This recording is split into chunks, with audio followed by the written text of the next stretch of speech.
Então, boa noite a todos, sejam todos muito bem-vindos a mais um encontro nosso, a nossa live do Centro Espírita Bezerra de Menezes, do Andaraí.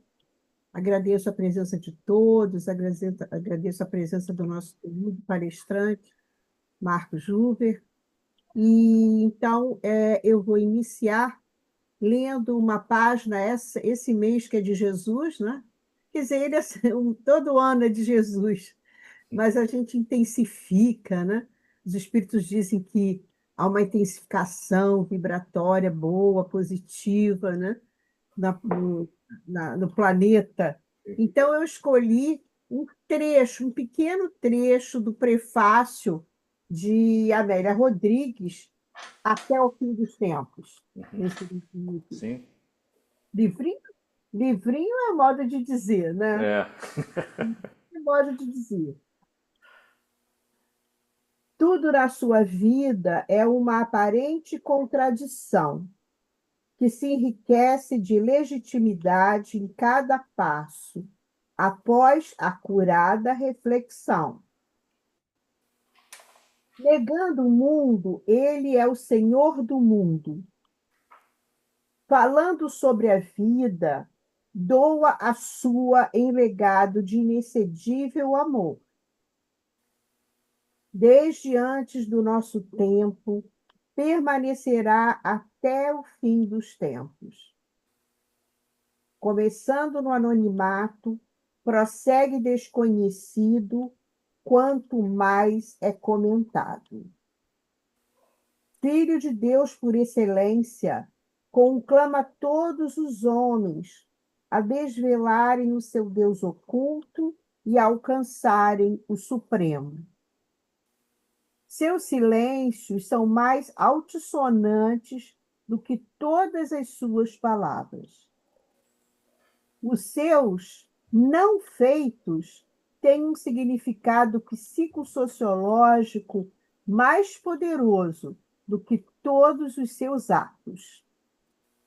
Vivendo com todos, mas não se permitindo pertencer a ninguém, senão a seu Pai, em cujo nome viera a terra.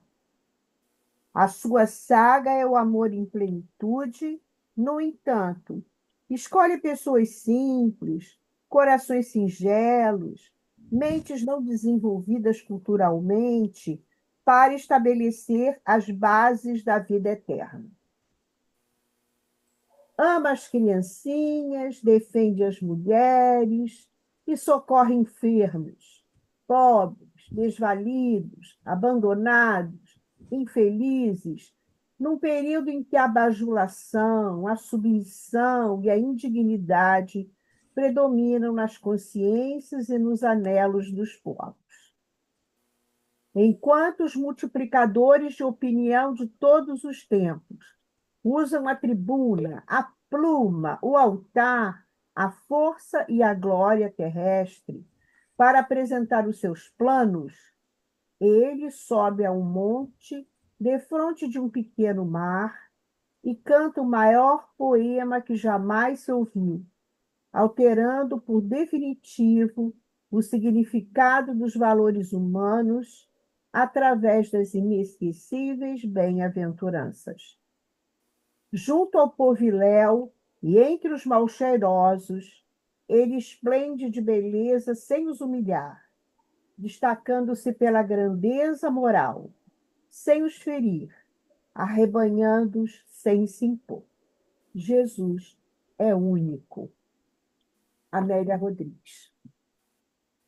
Então, com essa descrição maravilhosa da nossa querida Amélia, nós iniciamos nossa prece, dando graças a Deus, agradecendo a Jesus, o grande aniversariante, né, desses dias, a Maria Santíssima, nossa Mãe Maior, a Doutor Bezerra de Menezes, o diretor dessa casa, desse trabalho, e a todos os amigos espirituais queridos, todos os amigos que estão aqui presentes, para esse nosso encontro de amor, de fraternidade, de estreitamento de laços, mas principalmente também de ampliação das nossas consciências por esses estudos e essas palestras que chegam até nós.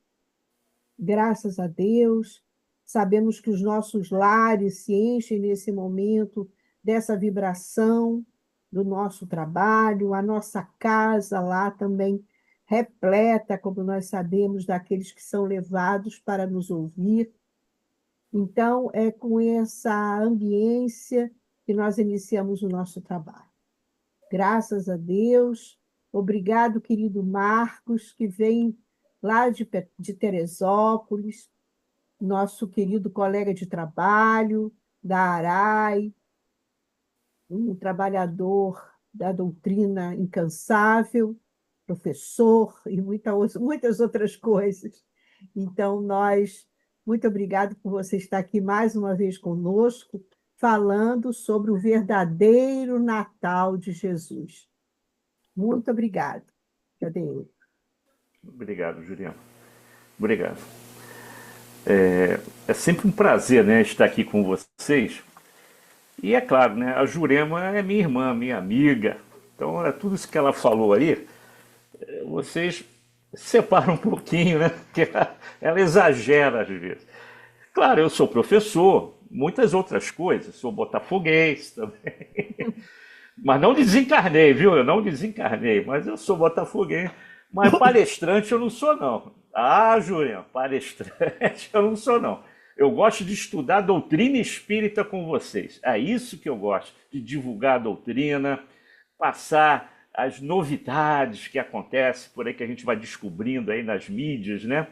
E esse estudo em especial que eu preparei para vocês hoje é um estudo meu muito antigo, que eu vou exatamente a cada ano enxertando, colocando alguma informação nova.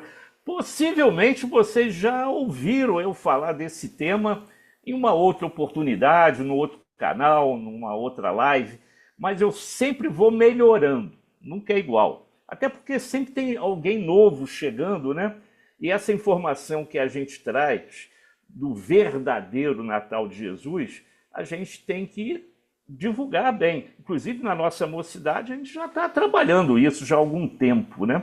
E nós vamos falar sobre isso daqui a pouco. Deixa eu compartilhar com vocês o material de hoje. Aqui está. Só vou otimizá-lo para deixar um pouquinho maior. Pronto, agora sim. Esse é o tema de hoje, o verdadeiro Natal de Jesus. Será que no dia 25 nós estaremos comemorando o verdadeiro Natal de Jesus? Como é que a gente vai comemorar isso? É sobre isso que nós vamos conversar hoje. Bom, vamos dar início ao estudo. A gente sabe que os exilados de Capela, isso está lá no livro A Caminho da Luz, bem narrado por Emmanuel, pelo lápis do Chico, deu origem a 4 povos distintos, né? Há muitos anos antes de Cristo. Foi o povo ariano, que povoou e dominou quase toda a Europa, o povo hindu, lá na Ásia, o povo egípcio, com a sua inteligência, com a sua matemática, né? Lá na África, no norte da África, e o povo palestino, os israelitas, que, segundo eles, o povo escolhido por Deus. E foi exatamente nesse povo que chegou Jesus. Mas para a gente falar e entender o que aconteceu naquela época, né, a gente tem que contextualizar algumas coisas, principalmente o setor histórico, no contexto histórico, né? Muitos palestrantes de verdade, né, têm temas relacionados a isso com o Jesus histórico, inclusive não espíritas, estudiosos espiritualistas, historiadores principalmente. Um Jesus não gnóstico, como alguns dizem.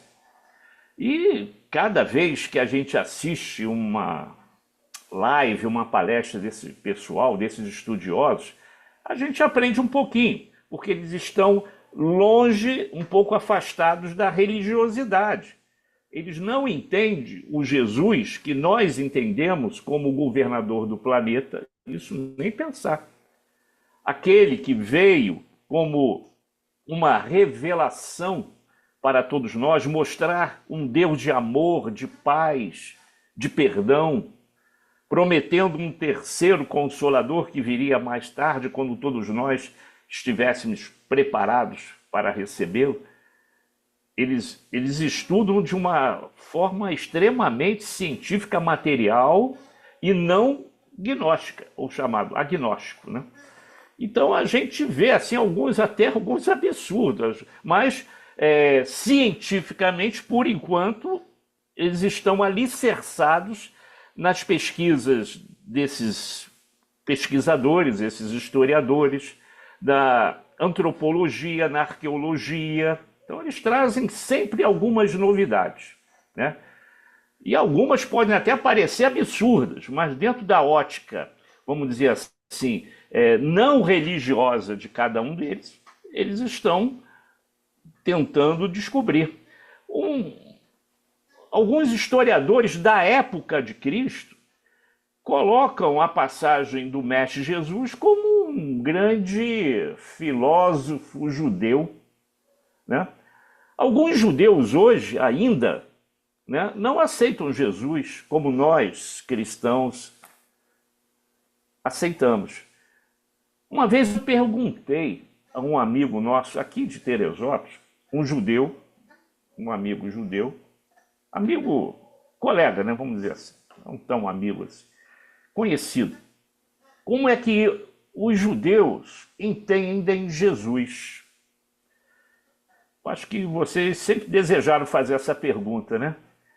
Aí eu perguntei para ele, como é que você entende Jesus? E ele me respondeu da seguinte maneira, como é que foi o termo que ele usou? Não foi filósofo não, foi, como aqueles personagens do Velho Testamento. Gente, como é que eu posso dizer? Esqueci o termo agora. Poxa vida, esqueci o termo agora. Mas como um grande... Profeta, exatamente. Obrigado, pessoal. Obrigado. Como um grande profeta. Porque aquele rei que iria libertar o povo escravo de Roma não veio como eles achavam que viriam, né? Com uma espada na mão, num cavalo coberto de ouro, né? Conquistador, uma coroa na cabeça. Veio um ser humano humilde, nascendo dentro de uma caverna, numa manjedoura onde os animais se alimentam e numa cidade que não davam nada por ela. Pô, o cara ainda vem de lá, esse cidadão ainda vem de lá querendo ser o rei, né? O novo rei dos judeus. Ninguém aceitou. Então, foi assim, e é assim ainda que os judeus entendem Jesus, como um grande profeta. Obrigado aí pela ajuda. E no contexto histórico, para a gente começar a entender tudo isso de uma maneira objetiva, eu coloco aqui de maneira simplificada, viu? Que isso aí dá margem para um seminário.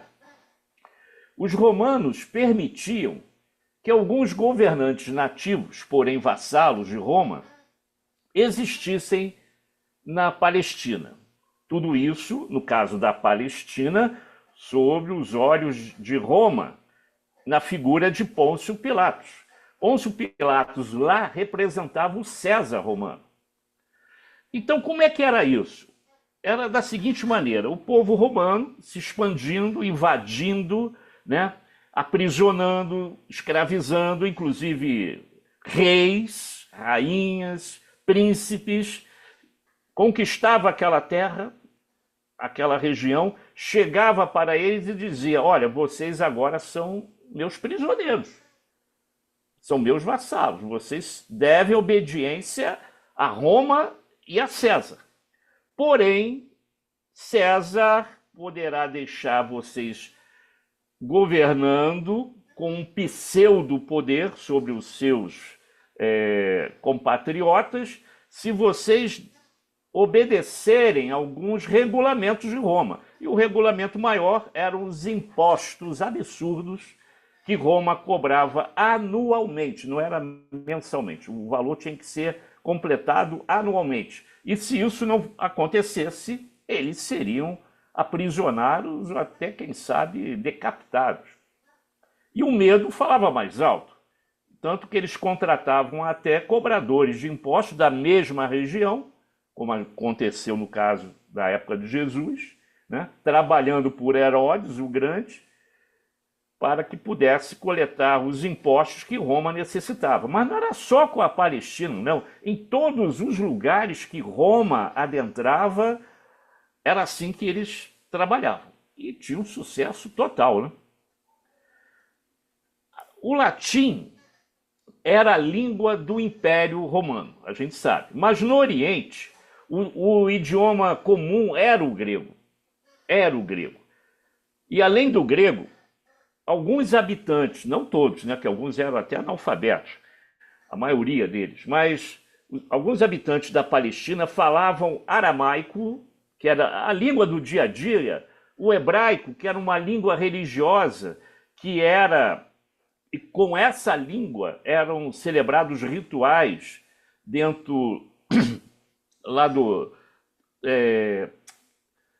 local onde os judeus diariamente faziam oferendas a Deus, né?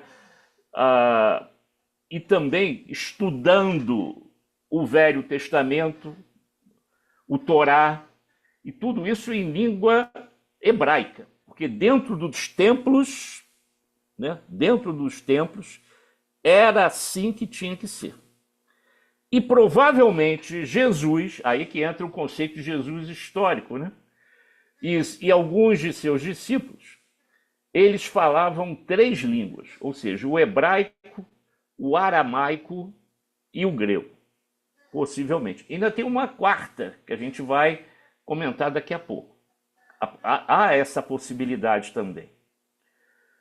E no conceito político-religioso, o negócio era mais complicado ainda, porque o problema todo era interno. Não era só com Roma, que era o conquistador. O problema já era complicado entre eles, nas várias tribos que já existiam naquela época. Então, a gente vê lá, até no relato do Novo Testamento, que a nação judaica não era homogênea. Já no Velho Testamento, no livro de Reis, né, a gente já vê esses conflitos, né? Então, ao contrário disso, ela estava dividida em vários grupos e partidos com doutrinas, ideologias e tradições distintas, movidos ora por motivações políticas, ora por religiosas. Então, aquele pessoal do norte, né? O pessoal do norte, ali da Palestina, era talvez os mais discriminados por outras tribos, porque era ali que as invasões eram tentadas, vindo dali de cima. E muitas vezes esses povos foram dominados, foram conquistados. Então houve uma miscelânea de cultura religiosa, de deuses diferentes daquele Deus que Moisés tinha solicitado para que não se afastasse dele. Então houve uma mistura aí no contexto social, religioso, que fez com que a cultura daqueles povos do norte, né, fosse talvez os mais abalados. Por isso que as outras tribos tinham um certo preconceito com eles. Mas não era só eles. Olha, eram os saduceus, fariseus. Até a tribo essênia também era discriminada por alguns, fazia parte desse contexto. Os zelotes, os mais revoltados, né, os mais que queriam realmente expulsar Roma dali de dentro, né, os herodianos, com uma formação grega, né, formavam então os principais partidos políticos e seitas religiosas daquela época. Então era um caldeirão aí fervendo e que podia explodir a qualquer momento. Eles não se entendiam. Totalmente heterogêneo, né? Essa nação judaica. Pois bem, aí vem a pergunta, nesse contexto, chega Jesus. E quem foi Jesus? Agora, à luz da doutrina espírita. Com a ajuda de Emmanuel, né? De Amélia Rodrigues. Amélia Rodrigues tem vários pontos e contos, né? Sobre essas passagens. Do irmão X, da Boa Nova, também traz muita coisa interessante. Então, aqui está um resuminho. Espírito crístico, puro e de primeira ordem. Tanto que a gente conversa com a garotada da evangelização que o nome de Jesus não é Jesus Cristo. Cristo é uma qualidade, a um espírito de primeira ordem, um espírito puro e que, segundo o Espírito de Verdade no Livro dos Espíritos, foi aquele de mais alta hierarquia que esteve aqui conosco. Governador da Terra, administrando a formação do planeta há mais de 4,5 bilhões de anos atrás, formatando o planeta, colaborando com Deus na formação do planeta. Aliás, isso é um atributo dos espíritos de primeira ordem. Eles são co-criadores, ou seja, eles colaboram com Deus, nosso Pai Criador, né? Também promovendo, junto com Deus, né? Vamos dizer assim, a formatação de algo novo que está sendo criado. E o planeta Terra não foi diferente. E ainda digo mais, conforme a gente for evoluindo espiritualmente, moralmente, porque nós vamos chegar lá, seremos espíritos de primeira ordem. Vai levar muito tempo, anos-luz de distância para Jesus. Mas quando a gente chegar lá, certamente teremos um planetinha para administrar. Um planetinha para administrar.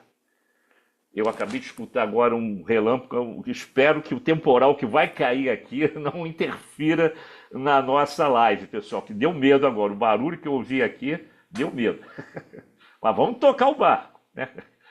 Bom, Jesus nasceu em Belém da Judéia e depois voltou para Nazaré. Por isso que o nome dele é Jesus de Nazaré, porque naquela época se dava o nome em geral, o sobrenome da cidade que você nascia, né? E a gente sabe que ele foi para Belém por causa de tudo aquilo, né? Que estava acontecendo na Judéia, o recenseamento, depois teve que voltar, etc. Filho de pais judeus. E um detalhe, um aluno meu aqui da pré-mocidade perguntou que se fala tanto de José, né, no Novo Testamento. Realmente não, que depois daquele momento que Jesus se perde dos pais, e os pais 3 dias depois vão encontrar Jesus conversando com os doutores da lei lá no Sinédrio, eles não se fala mais de José, simplesmente porque ele desencarnou.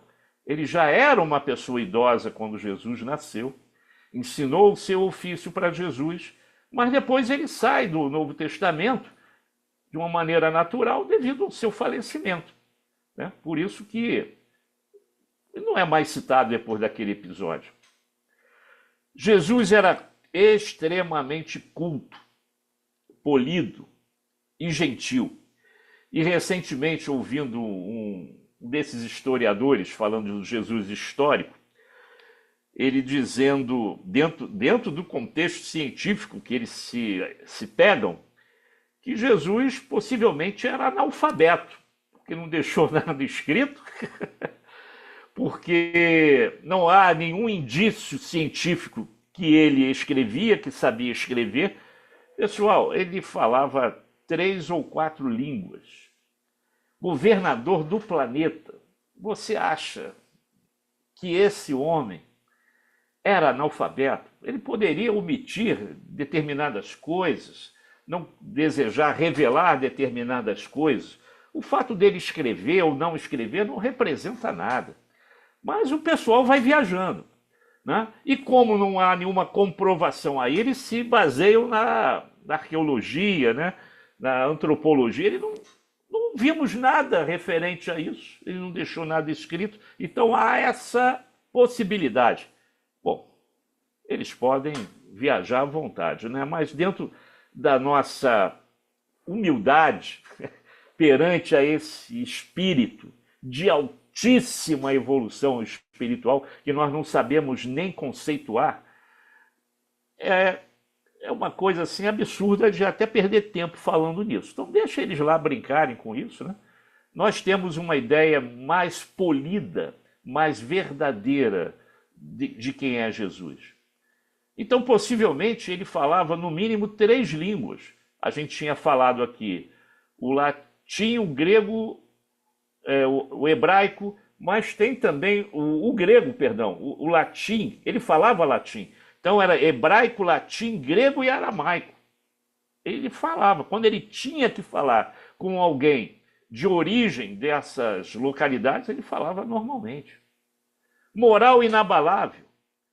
Aí vem aquela questão, ele viveu com os essênios, viajou a outros países, ele foi à Grécia, ele foi ao Egito, ele foi na China. Pô, tem livros aí espiritualistas que falam coisas e mais coisas.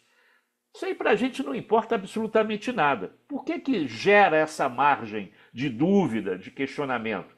Porque tem quase aí um período, né, de 15 anos que não se fala do que aconteceu com Jesus. Ele só vai aparecer depois com 30 anos de idade. Com 30 anos de idade. Então o pessoal começa então a arquitetar determinadas situações. Ele viveu com os essênios? Ele conviveu. Ele viveu, sim, conviveu com eles, participava lá das reuniões essênias. Tanto que existe um livro chamado A Grande Espera, de Corina Novellino, a grande biógrafa de Eurípides Barçanufo, que descreve esse encontro de Eurípides Barçanufo, jovem, com Jesus também jovem, numa tenda essênia, lá entre os essênios. E Eurípides naquela época era Marcos o essênio. E dizem as testemunhas que quando eles se encontraram dentro daquela tenda essênia, luzes faiscantes saía lá de dentro. Então, Eurípides também é um outro espírito que nós não temos ideia de quem foi, mas nós sabemos, pelo próprio Chico, e isso ele coloca no prefácio do livro Eurípides, O Homem e a Missão, de Corina Novellino, que falar de Eurípides é o mesmo que falar do Senhor Jesus. Eurípides é um espírito de alta hierarquia espiritual. Bom, continuando aqui os nossos resultados aqui dos estudos. O grande problema do cristianismo, e que aconteceu quase que imediatamente após o desencarne de Jesus, foi esse aí. O ensino de Jesus que ficou aqui e o cristianismo que foi criado pelo homem.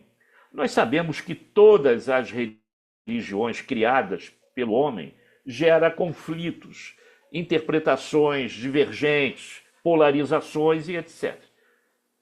Até mesmo na chamada doutrina espírita que nós convivemos diariamente em nossas casas. Porém, eu faço um paralelo entre doutrina espírita e movimento espírita. Tal qual o que está aí, ó. A gente botou aqui o quê? O ensino de Jesus versus o cristianismo. O que é o ensino de Jesus?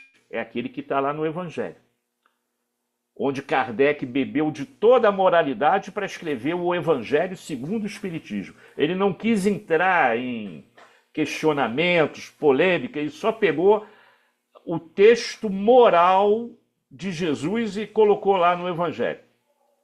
E o cristianismo é uma interpretação nossa, uma religiosidade formatada por nós homens, conceitos e interpretações dos atos e palavras de Jesus. Por isso que tem várias igrejas, vários templos, com interpretações diferentes do Velho e do Novo Testamento. Então, quando eu falo que eu faço um paralelo com a doutrina espírita, é exatamente por aí. A doutrina espírita é igual, quase comparando ao ensino de Jesus.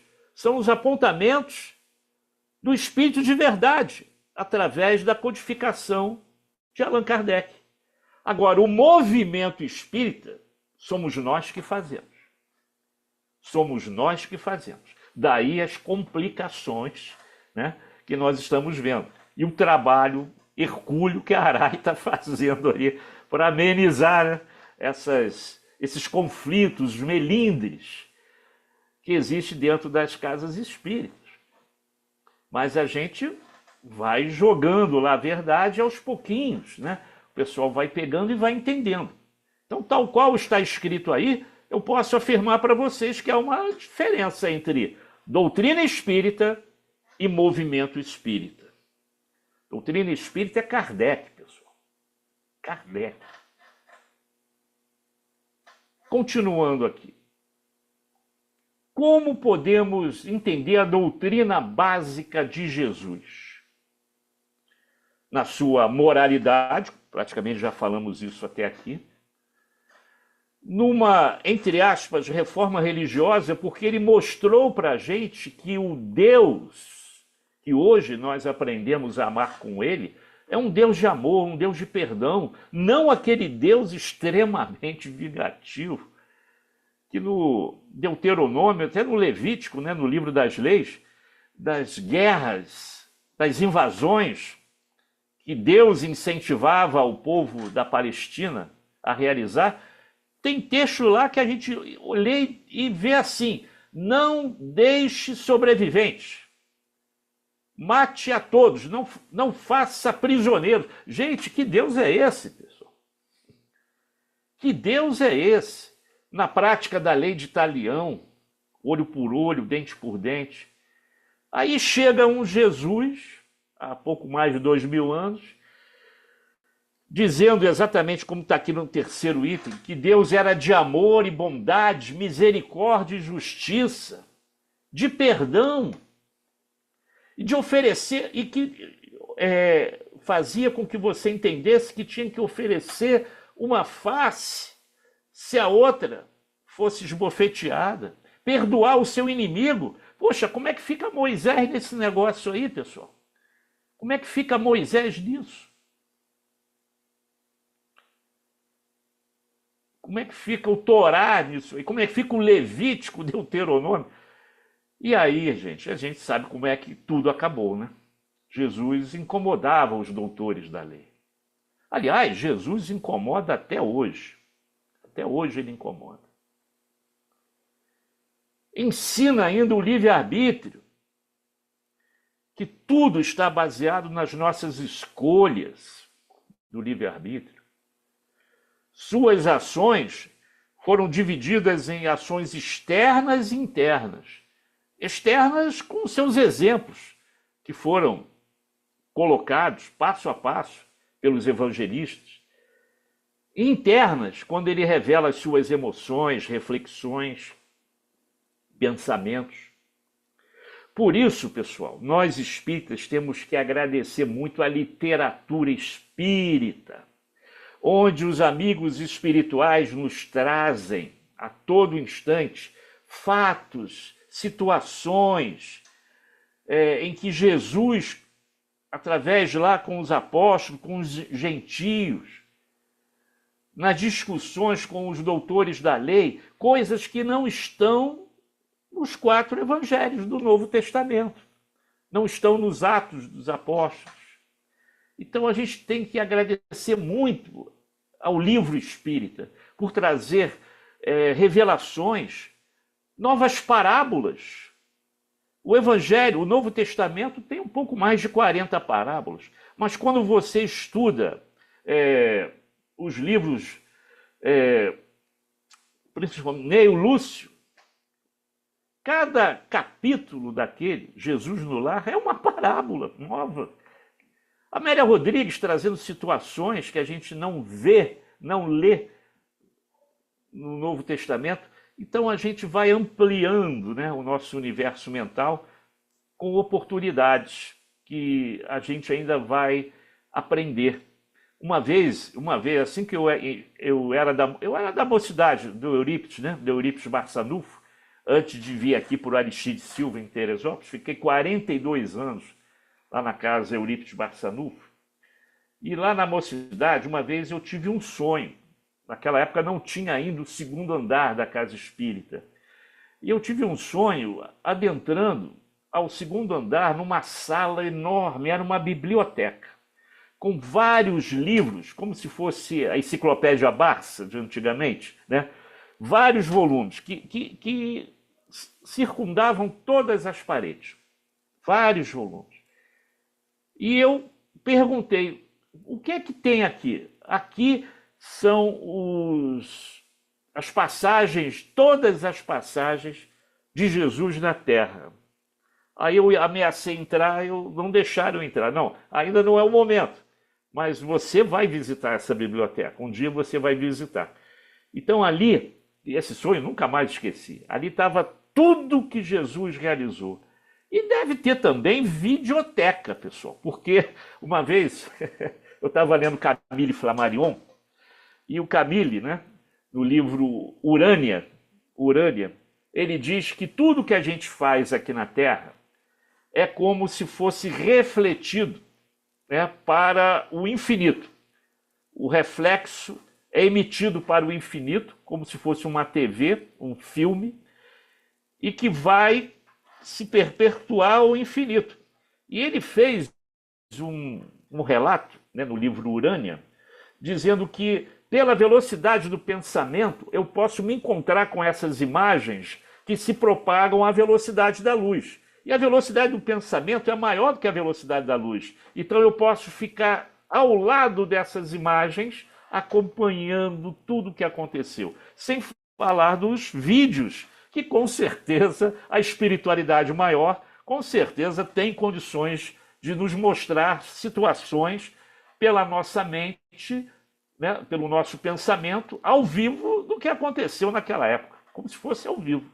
Então não tenho dúvida que a gente vai ainda aprender muita coisa de Jesus, rever, ver, conhecer e descobrir situações que ainda estão ocultas, porque ainda não é o momento da gente entender, a gente ainda não está preparado para entender várias coisas, mas nós vamos ter esse conhecimento pleno conforme a gente for evoluindo.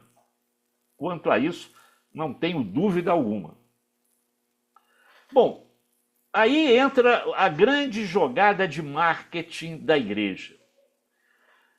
Por que o Natal de Jesus é em dezembro? Aí que a gente tem que bater palma para os marqueteiros da igreja romana, né? Logo após o século IV, quando as coisas começaram a ser transformadas no que é hoje a doutrina católica, né, apostólica romana.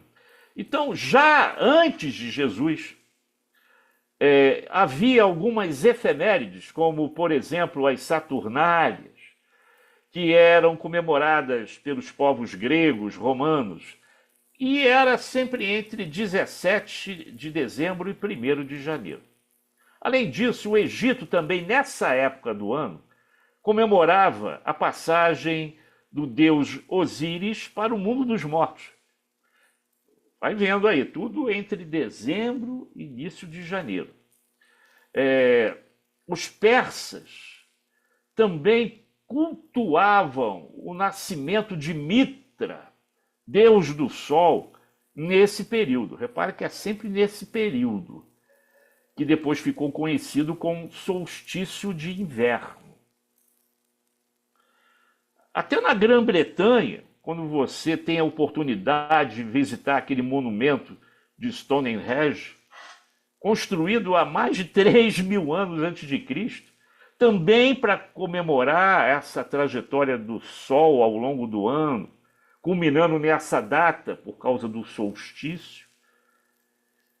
Então a igreja, voltando-se ao paganismo, viu o seguinte: poxa, vamos aproveitar isso aí, e já que a gente está construindo o cristianismo, vamos aproveitar as datas pagãs, que já tinham as suas festas, e vamos dar a ela nomes cristãos, a essas festas pagãs já existentes.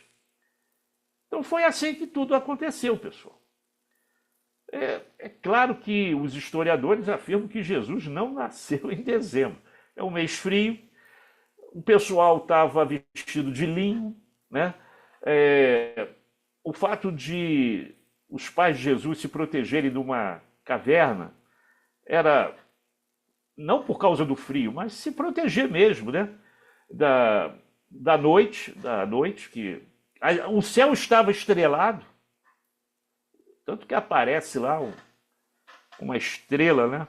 Cruzando lá, simbolizando aos reis magos, segundo a lenda, né? Que Jesus estava ali, naquele local. Então a igreja, de forma inteligente, criou as festas chamadas cristãs, substituindo as pagãs. Aí eles usam um termo interessante, né? Paganizando o cristianismo, a fim de manter satisfeitas as mentes carnais do povo. Aí foi fácil migrar. Aqueles povos já tinham o hábito daquelas datas, então foi fácil levar muita gente para a nova igreja que estava crescendo a partir do século IV. E foi então que o imperador Júlio, esse que aparece aí nessa foto aí, que achou por bem determinar que Jesus veio ao mundo no dia 25 de dezembro, aproveitando lá as Saturnárias, o deus Mitra e etc. Os persas. Então eles foram muito inteligentes nessa articulação. E aí ficou 25 de dezembro. Isso aí já deve ser do conhecimento de muitos de vocês aí. A gente só está trazendo aqui para contextualizar esse Natal de Jesus, entre aspas, né? Que é comemorado até hoje. Mas a grande pergunta fica: quando é que nasceu Jesus? Para você, essa grande pergunta que nós fazemos sempre nessa época, outros companheiros que vão fazer esse estudo com essa temática deverão usar esse mesmo material que eu sempre resgato, que é do livro de Vinícius, né? Pedro de Camargo, quando ele cria de forma ficcional um diálogo com vários personagens do cristianismo, perguntando a eles: quando é que Jesus nasceu para você? Além desse diálogo com esses personagens, esses protagonistas, eu pergunto para você também: quando é que foi que Jesus nasceu verdadeiramente no seu coração? E aí é que nós entramos no questionamento do verdadeiro Natal. E isso fica um pouquinho complicado, como nós falamos historicamente falando, porque em nenhum momento no Novo Testamento não informa qual é a data do nascimento de Jesus. Aí que gera mais problemas, né, para todos nós aqui. Então, como nós falamos, o Natal é uma adaptação católica de antigas festas pagãs. Estas festas eram promovidas por culturas ancestrais há centenas de anos antes do Cristo, comemorando o solstício de inverno para trazer boa sorte na agricultura. Por isso que sempre era nessa época do ano. E a celebração do solstício é atribuída a várias regiões, né, que viveram antes de Cristo.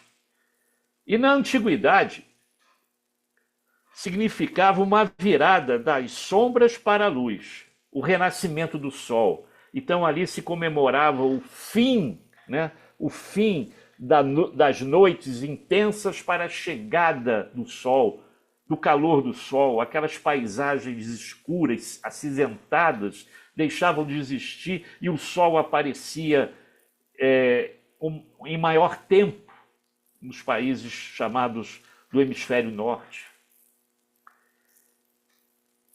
Mas voltando à pergunta anterior, Quem é Jesus para nós? Quando é que ele nasceu para a gente? E lá no livro dos Espíritos, para a gente entender quem é Jesus, na questão 625, a gente vai ver o que é lá. É o tipo mais perfeito que Deus tem oferecido ao homem para lhe servir de guia e modelo. E Kardec esclarece: para o homem, Jesus constituiu o tipo da perfeição moral a que a humanidade pôde aspirar na Terra. Deus nolo oferece como o mais perfeito modelo, e a doutrina que ensinou é a expressão da lei do Senhor, porque sendo ele o mais puro, de primeira ordem, de quantos têm aparecido na Terra, o Espírito do Divino o animava.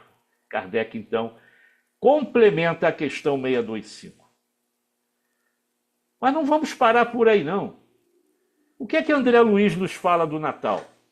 Renunciar às comemorações natalinas, que traduzam excessos de qualquer ordem, preferindo a alegria da ajuda fraterna aos irmãos menos felizes, como louvor ideal ao sublime natalício. Está lá no livro Conduta Espírita. Os verdadeiros amigos do Cristo reverenciam-no em espírito. Como a Jurema falou, falar de Jesus pode ser qualquer época do ano.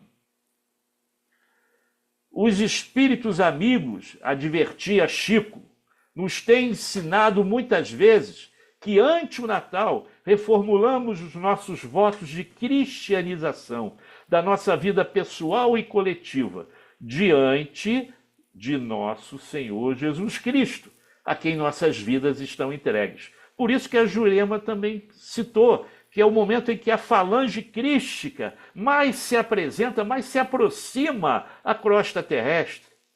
Mesmo que pensemos em Papai Noel, em presentinhos, mesmo que a gente se preocupe com o Natal na mesa farta, na distribuição de presentes, mesmo assim, pessoal, de uma maneira direta ou indireta, Jesus vem na nossa mente.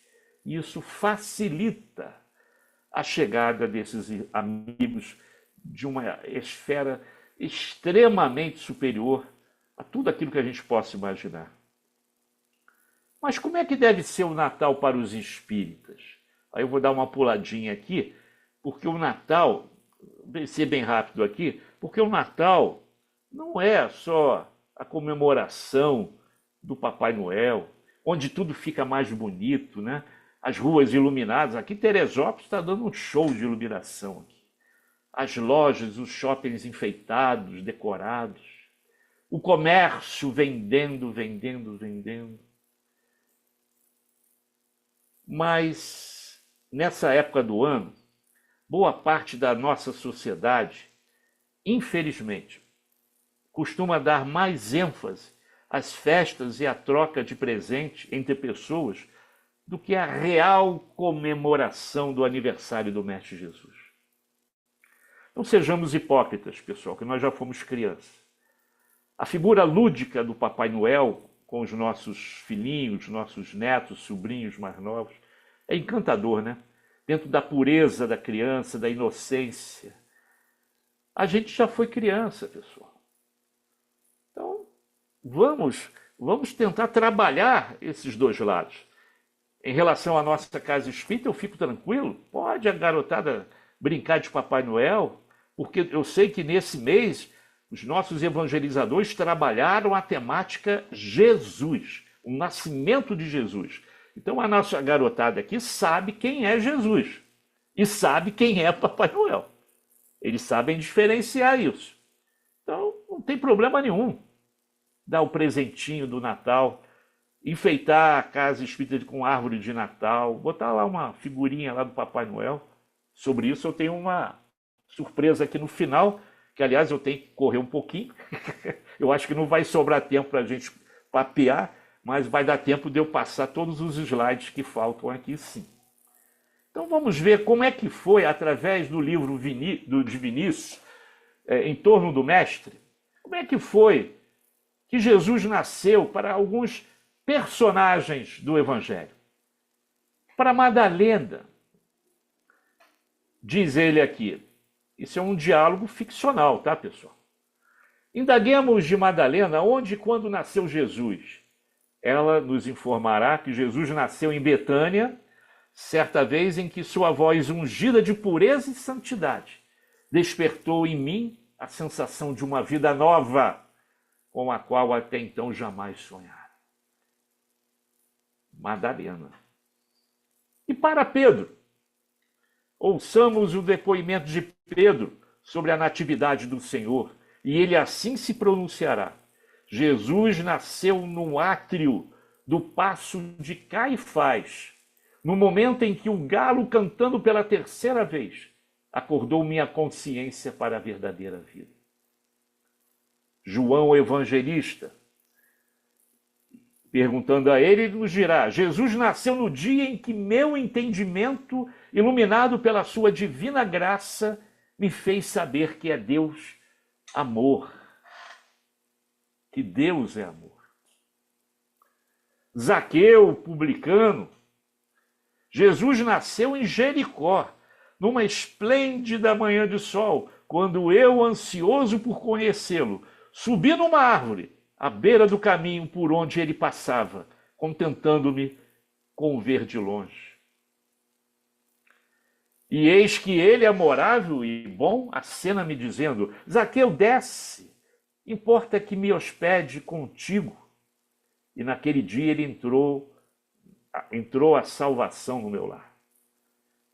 Para Tomé, o incrédulo, quando e onde nasceu o mestre? Ele, por certo, retrucará: Jesus nasceu em Jerusalém, naquele dia memorável e inesquecível em que me foi dado testificar que a morte não tinha poder sobre o Filho de Deus. Só então compreendi o sentido de suas palavras. Eu sou o caminho, a verdade e a vida. E Dimas, o bom ladrão, onde e quando Jesus nasceu para Dimas?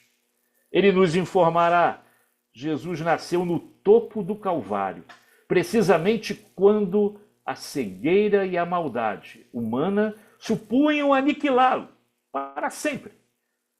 Dali ele me dirigiu um olhar repassado de ternura e piedade, que me fez esquecer todas as misérias deste mundo e antegozar as delícias do paraíso. Desde logo senti-o em mim e nele.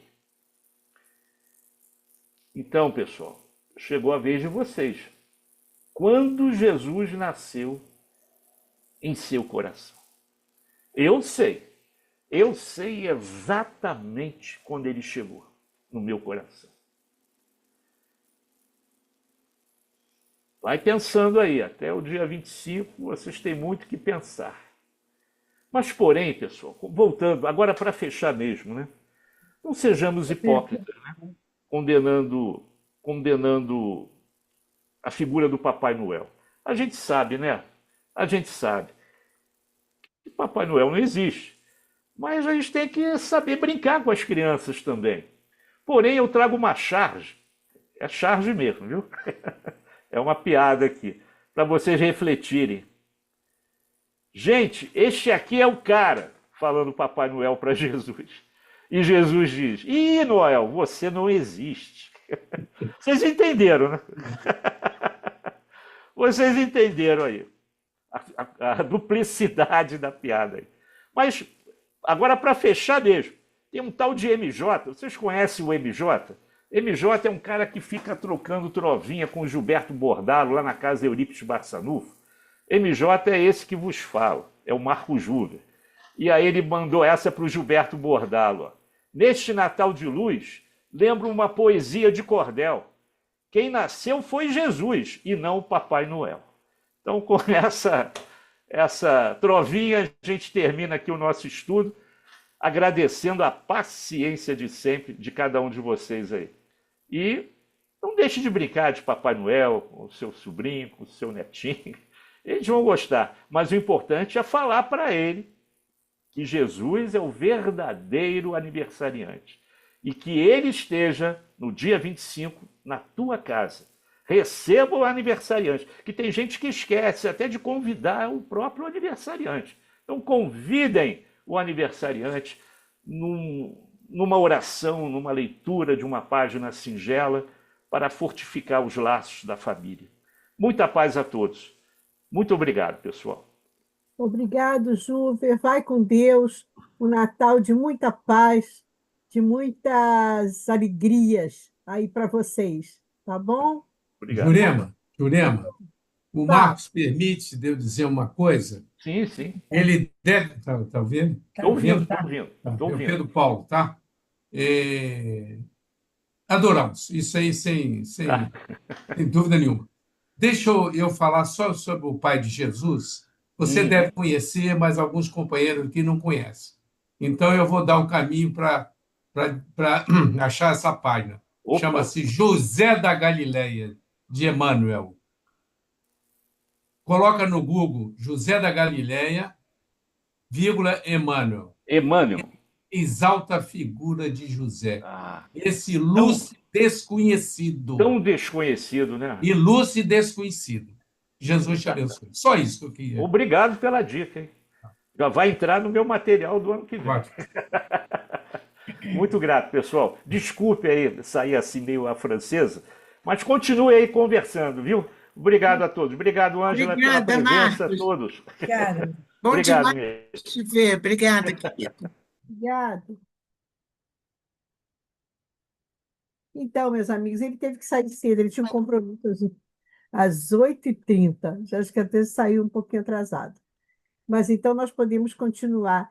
Eu me lembro que o dia que eu ganhei o Evangelho segundo o Espiritismo foi um dia muito importante, porque como era as máximas morais do Cristo, eu comecei a entender Jesus e todos os ensinamentos de Jesus mesmo a partir do Evangelho segundo o Espiritismo, porque ali estavam as máximas explicadas por Kardec, pelos amigos superiores. Então, para mim, foi um marco na minha vida, o momento em que eu ganhei esse livro lá no Ibirajara, num evento que teve na Mocidade, eu ganhei esse livro. E aí, vocês, o que vocês têm a dizer? Ângela, quer falar? Eu estava lembrando, com 10 anos de idade, 10, 11 anos, eu já estava na evangelização do Grupo Espírita Fabiano, e a dona Olga, que era nossa evangelizadora, é, é, ela contava as parábolas de Jesus, ela pegava palito de sorvete, colocava as figuras num colado, era um papelzinho, né, que ela fazia, colava no palito, ia colocando no tabuleiro de areia.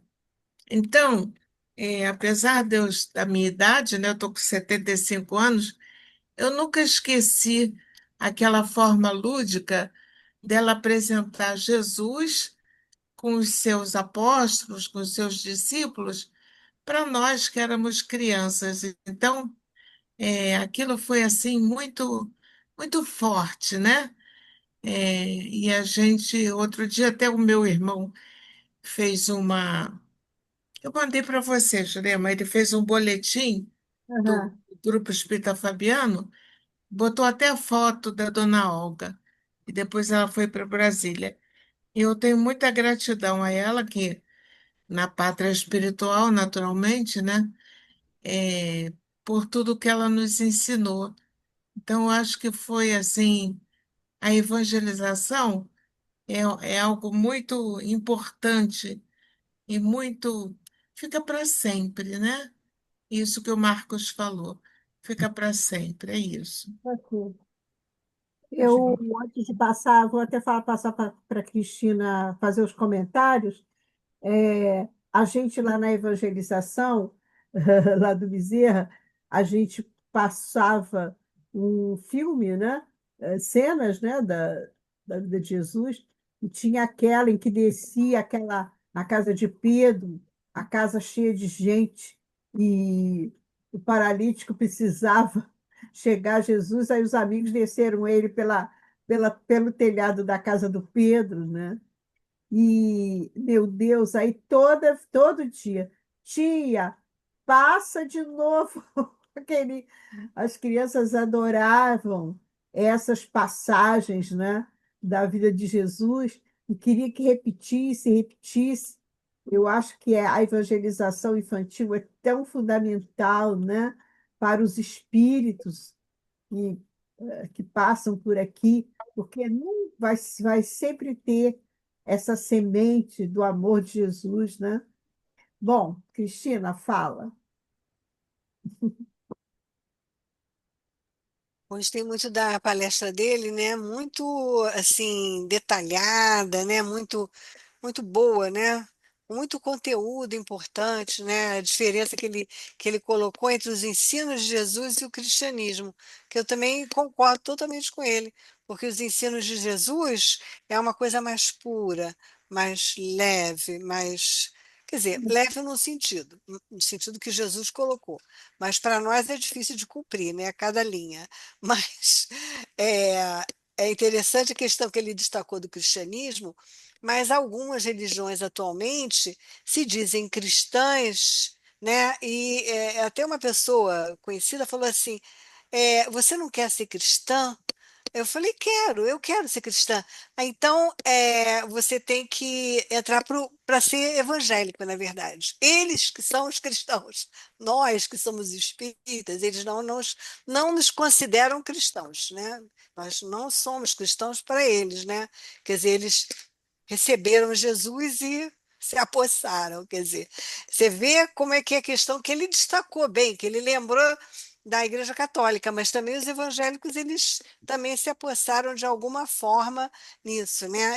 Outra coisa que ele comentou, essa questão da a igreja tradicional, né, ter assumido a questão do paganismo, que realmente esse ponto é muito real, e todas aquelas deusas pagãs, né, Afrodite, se tornaram Mãe Santíssima. Por isso que tem várias imagens de Maria, uma na nuvenzinha. Era uma deusa pagã. Outra que é a deusa, vamos dizer, pagã da colheita.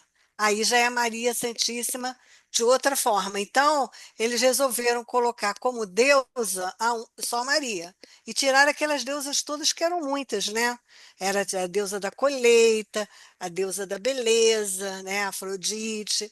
Então, se tornaram todas Maria de Nazaré. Por isso que, se você for em várias igrejas para a Mãe Santíssima, tem várias imagens diferentes de Maria, porque aquilo ali é a forma como os pagãos viam, né, a deusa deles, né? Por isso que, se você for na igreja, eu nunca fui, estou falando que me contaram, mas aí é uma coisa para vocês que viajam muito, é uma coisa para vocês pesquisarem. Você então que é museóloga, na igreja de Sacré-Cœur, em cima é a Mãe Santíssima, embaixo se descendo uma escada, tem um culto de uma deusa pagã, que na verdade aquilo era uma deusa pagã que se tornou é, em homenagem a Maria, né? Então É, muita coisa que ele mencionou é importante. É porque, desde tempos imemoriais, apesar da questão dos santos, serem homens e tal, sempre havia em cada cultura o culto à mãe, à mulher, à, à imagem feminina, que ela era aquela, vamos dizer assim, que alimentava, ela é que fazia nascer, ela é mãe, mãe é mãe, né? Sempre foi, né? Então, em todas as culturas tem essa figura feminina de culto, né? Na Grécia tem uma deusa que tem não sei quantos seios, porque aqueles seios aí o leite, vertia o leite, aquela. Até pouco tempo eu me lembro do nome dela, eu não lembro mais. Então foi preciso isso, né? Essa transformação de todas essas figuras que eram femininas para uma só, que aí colocaram como a mãe de Jesus e tal, né? Mas é isso mesmo, e até hoje, certamente, tem muitos em várias religiões e tal, que cultuam mesmo figuras femininas e tal. Mas o cristianismo teve que transformar na figura da mãe, todas aquelas deusas pagãs, né?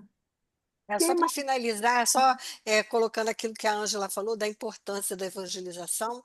Eu fui Ah, evangelizada quando eu tinha 5 anos. Eu era pequenininha, minha mãe já levou, minha mãe era espírita e meu avô era espírita. Então já me colocou na evangelização. Eu pequenininha, com 5 anos, já estava lá na evangelização. E realmente isso é muito importante na nossa vida, né? Então eu uma só queria criança lembrar disso. evangelizada, a gente sabe a diferença, né? Nádia, você queria falar alguma coisa? Pedro Paulo? Ele perguntou assim, ele perguntou, né? Quando que Jesus nasceu para você? Eu me lembro, Jurema, que você e o Sérgio, meus dois irmãos, me levaram no cinema, eu tinha 8 anos. Me levaram no cinema e para ver a vida de Cristo, era em preto e branco, né? Claro. E eu saí do cinema aos prantos, mas eu saí porque você, com 8 anos, você vê aquele sacrifício todo, vê Jesus ser preso na cruz, vê o pessoal colocando prego, e ele passa o filme todo fazendo bem. E no final, matam ele daquela maneira super cruel para uma criança ver. Eu voltei do cinema falando assim, coitadinho, por que que fizeram isso com ele? Eu vim muito chocada, eu fiquei dias e dias impressionada com aquele assassinato, né? Mas essa imagem de Jesus, claro, nunca mais saiu da minha cabeça, nunca mais saiu da minha vida. E eu acho que é tão forte quando você fala Jesus que modifica até o seu jeito o teu prisma, o teu pensamento. Se você está triste, chama Jesus. Você já acalma, né? Se você está precisando de uma orientação, chama Jesus, que de uma forma ou de outra, uma orientação vem, nem que seja com um amigo, nem que seja com uma página. O importante de Jesus para mim é essa presença toda vez que a gente pensa nele. E é uma presença muito forte, principalmente na evangelização, quando eles estão agitados, que eu falo, em Jesus, aquilo tudo acalma. Então, é uma presença muito forte até hoje. E é impossível a gente não ter Jesus dentro da gente. Uma vez que ele está dentro de nós, a gente jamais se perde, né? Ou jamais nega que ele existe. Era isso. Marco, quer falar alguma coisa, Marco? Você lembra? Estou vendo vocêzinho aqui. Boa noite. Eu estava pensando aqui, eu adorei também a palestra dele, eu concordo com tudo que foi dito por todos aí. Sobre a pergunta, tem uma coisa que me incomoda, que é uma diferenciação que eu faço para mim. Eu conheci a doutrina espírita com 14 anos, nem fui para a pré-mocidade, fui direto para a mocidade. Ali eu comecei a conhecer Jesus, né, através dos estudos espíritas. Agora, quando nasceu Jesus para mim, eu acho que ele nasce a cada vez que eu passo por uma situação muito difícil e eu me apego nele, sem saber o que vai acontecer, e independente do que acontece, eu saio dali mais forte. E eu digo, aqui ele está nascendo para mim, porque aqui eu ganhei força, né? Cada perigo de vida que eu tive, não foram poucos na vida, a cada problema familiar, a cada coisa difícil mesmo, que dolorida, que a gente tem força de pensar nele, como a Nádia falou, e as coisas começam a acalmar, o caminho abre na cabeça da gente, a gente entende pelo que tem que passar e passa com coragem, é aí que ele nasce. Então, acho que ele nasce para a gente a cada vez que a gente cresce, em cada provazinha, em cada expiaçãozinha. É isso que eu queria deixar como reflexão para todo mundo. É isso aí, Marco. Bom, nós vamos encerrando, pessoal. Vou pedir à Ângela para fazer a nossa prece final, tá, Ângela? Ângela, alguém gostaria de falar mais alguma coisa? Vamos fazer algum comentário? A Elzinha está aí, Juliana. Ah, Elcinha, cadê ela? Oi, Elcinha. Fala aí, querida. Deve estar longe. Ela está escondida. Ela Então se faz a prece, escondeu. Olha, deixa eu só falar uma coisa. Semana que vem nós teremos a nossa Thelma Cerqueira falando num tema que é assim: servir é curar-se. Olha que bacana.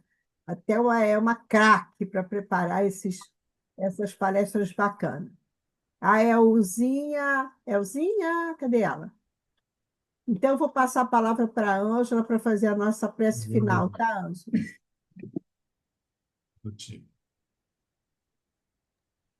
Tá bem, vamos então, amigos e amigas tão queridos, nesse instante,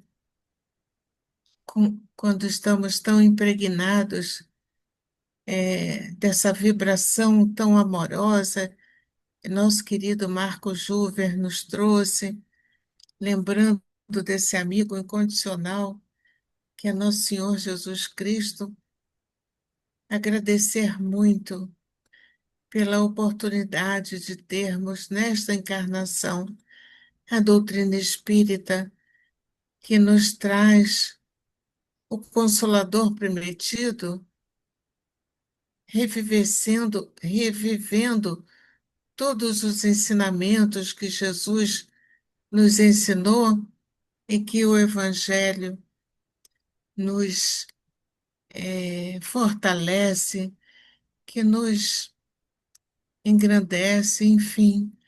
Senhor Jesus, a nossa vida, Senhor, só tem significado com a tua presença, Jesus amigo. A nossa vida ganha sentido porque sabemos, Senhor, tudo o que nos acontece, por que nos acontece, e a tua presença nos fortalece. Por isso, amado Jesus, neste momento nós pedimos pelos nossos irmãos que estão sem esperança, para que eles recebam esse vigor que a tua presença traz.